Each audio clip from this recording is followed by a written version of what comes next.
এই দেই কাইটা হিস দুয়ারের মধ্যে পিছলা পড়বি যে পিছলা দুয়ার আর বউ ওই যে পিঙ্কিরে নিয়ে আইলাম ছড়ি ফেলাবার নিগে তোমার ওই জ্বর কাম কাজ সব কইরা দেন নাকবো গোসল দুই না পানি টানি সব তুইলা দি আর বিছনা নিয়ে কয়টা বাদ দিও আর আঠা চলা করন যাব না ডাক্তারে না কইরা দিছে। আম্মা আমারও তো ডাক্তারে কয়ে দিছে আর 8 দিন টাইম আছে, আমি না আঙ্গ বাইতে যাইবার চাইছিলেন। হ্যাঁ শেখের বেটির কথা শুন আরাম করবার যাবো বাপ মার বাইতে বাইতে থাকলে যদি দুই এক খোরা কাম করন নাগে আমার মেয়েরে ছড়ি বালাবার আনছি আমার মেয়ের যোগাল যত্ন সব তোমার করন নাগবো বাপ মার বাইতে যান যাবো না আর ভাবছ যে বাপ মার বাইতে যাইয়া শিকাই বইয়া থাকবা তা হবো না আমার বাড়ির কাম করবো কেরা কব আম্মা আপনার কথার বাইরে আমি যাবো না, আপনারা যেটা ভালো মনে করেন আমি সেই কথাই রাজি। এত পাকা পাকা কথা কওয়া বাদ দিয়া কলে পর আগে আমার নিয়ে পানি তুলে থুয়ে হেন আমি হাত মুখ দুমু এত রাস্তা আইছি। ও বাবুজি আপনি এনে বহেন আমি পানি নিয়ে আহি।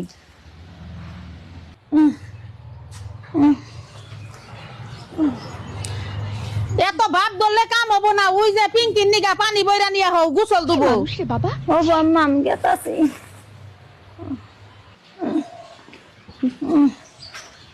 এই যে বুঝি পানি গোসল দান বুঝি আমার এত ফরমাইশ দেন না, আমার না মেলা খারাপ না তো আজকে।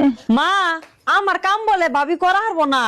কি তোমার এত বড় সাহস আমার মেয়ের কাম করে হারবা না বাপ ধরে না জায়গা পাও না তাই না আর এত যে বাপ ধরো লজ্জা শরম করে না আমার মেয়ের তো পুলহান পেটে আমার মেয়ে তো বাপ ধরে না আমার মেয়ে তো বেশ শরমের নাগাল করে না যাও তাড়াতাড়ি যে ভাত চড়াও বাপ ধরলে কাম হবো না আমার বাড়িতে বাপ খাটবো না। ও বৌমা আমি করতেছি।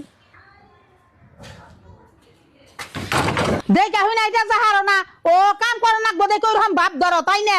না মা বিশ্বাস করেন আমি বাপ ধরে পড়ি নাই তো, আইটা গেতের কালে আমার পায়ে বল থাকে না, আমি কাইক দিতের কালে পড়ে গেছি গে। হ্যাঁ বউ তুমি কনে আমার মেয়েটা যে এরকম করে আসার পরে দুঃখ পেলে তুমি চোখ দা দেখো না সিয়ারটা সরাই না দিবা তুমি।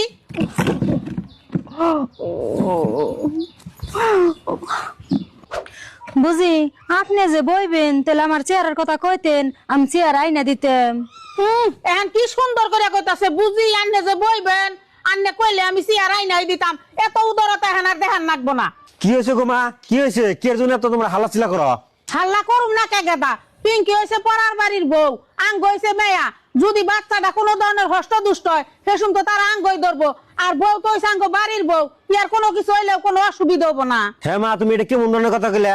পিঙ্কির কিছু হইলে অসুবিধা হবো আর কিছু হইলে অসুবিধা হবো না? ও আমি বুঝছি, তাহলে পিঙ্কি তোমার নিজের মেয়া আর উইসনের মেয়া, ওর ক্ষতি হলে তোমার কোনো অসুবিধা নাই তাই তো? আর মা তুমি একটা কথা সবসময় ভাইবো, অন্যের ক্ষতি চাইলে সেই ক্ষতি ঘুরে ঘুরে নিজেরই হয়, তার জন্য অন্যের ক্ষতি চান না।